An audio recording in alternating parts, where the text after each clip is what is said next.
અમદાવાદના આનંદનગર વિસ્તારમાં રવિવારની રાત્રે એક સોસાયટીમાં બાળકોની રમત બાબતે થયેલી સામાન્ય બોલાચાલીએ ઉગ્ર સ્વરૂપ ધારણ કર્યું હતું.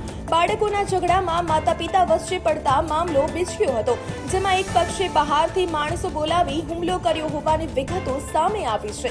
આ મારામારી દરમિયાન એક યુવતીને પેટના ભાગે ગંભીર ઇજા પહોંચાડતા તેમજ તેની સાથે અડપલા કરવામાં આવ્યા હોવાનો ગંભીર આક્ષેપ પણ કરવામાં આવ્યો છે. આ સમગ્ર ઘટનાના સીસીટીવી ફૂટેજ પણ સોશિયલ મીડિયામાં વાયરલ થયા છે.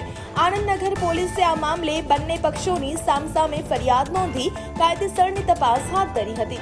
જોકે તાજેતરના અહેવાલો મુજબ બંને પક્ષોએ પરસ્પર સમાધાન કરી લીધું હોવાનું જાણવા મળ્યું છે. ઘટનામાં છોકરાઓને ક્રિકેટ રમતા હતા. છોકરાઓની બબાલની અંદર હું છોડાવવા ગયો હતો, તો છોડાવતી વખતે એના પપ્પાને એવું લાગ્યું, કેમેરા ચેક કર્યા તો એને એવું લાગ્યું છે કે મને મારા છોકરાને માર્યો છે. એટલે એ પ્રમાણે એને 12 થી 10-12 ગુંડા બોલાયા છે. આરકે આંગડિયાનો માલિક શું નામ છે એનું? કૃણાલસિંહ ચૌહાણ ચુડાસમા, કૃણાલસિંહ ચુડાસમા, સ્કાર્લેટ હાઇટ ગોપી ડાઇનિંગ ની પાછળ 10 થી 12 લુખ્ખાને બોલાયા. બધા દારૂ પીધેલા હતા. મને લાફો માર્યો, નીચે પડતો કર્યો. મારી વાઈફ છોડાવવા આવી છે તો એને વાઈફને પાટા માર્યા છે બધાએ, અને બધા દારૂ પીધેલા હતા. હથિયારો લઈને આવેલા હતા અને આંગળી ઉપર માર્યું છે, તો આંગળીની ઉપર ફ્રેક્ચર આવ્યું છે. મને નાક ઉપર અણીદાર કોઈ શસ્ત્ર માર્યું છે, ખબર નથી હવે શું હતું. એ 12 જણા હતા લુખ્ખા, બધા દારૂ પીધેલા હતા, બહારથી બોલાયેલા છે. ઘટનામાં પહેલા તો હું હાજર નથી, અને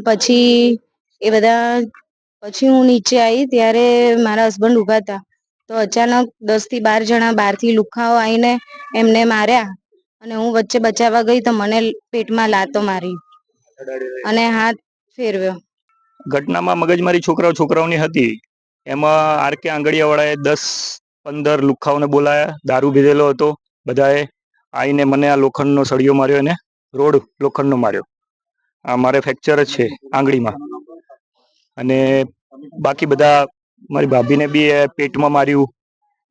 હા, એવી નીરજ દેસાઈ કરીને છે. આવા લુખ્ખા તત્વ વધશે તો શું થશે?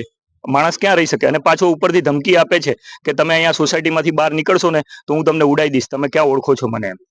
હા, હકીકતમાં આમ તો જ્યારે ઝઘડો થયો ત્યારે હું હાજર નહોતો, પણ જે તે સમયે એમને સીસીટીવી કેમેરા ચેક કર્યા અને એમને એવું લાગ્યું કે માથાકૂટ થયું છે અને અમને માર્યું છે. પણ ઓલરેડી એવું લાગતું હતું કે જે કૃણાલભાઈ હતા એ છોડાવવા જતા ઝઘડોમાં સમાધાન કરવા ગયા હતા, પણ પછી એમને ઘરે જઈ અને લાગ્યું કે એમને છોકરાને માર્યો. પછી નીચે આવીને એમને બહારથી બોલાવી છોકરાઓને અને મારામારી કરી.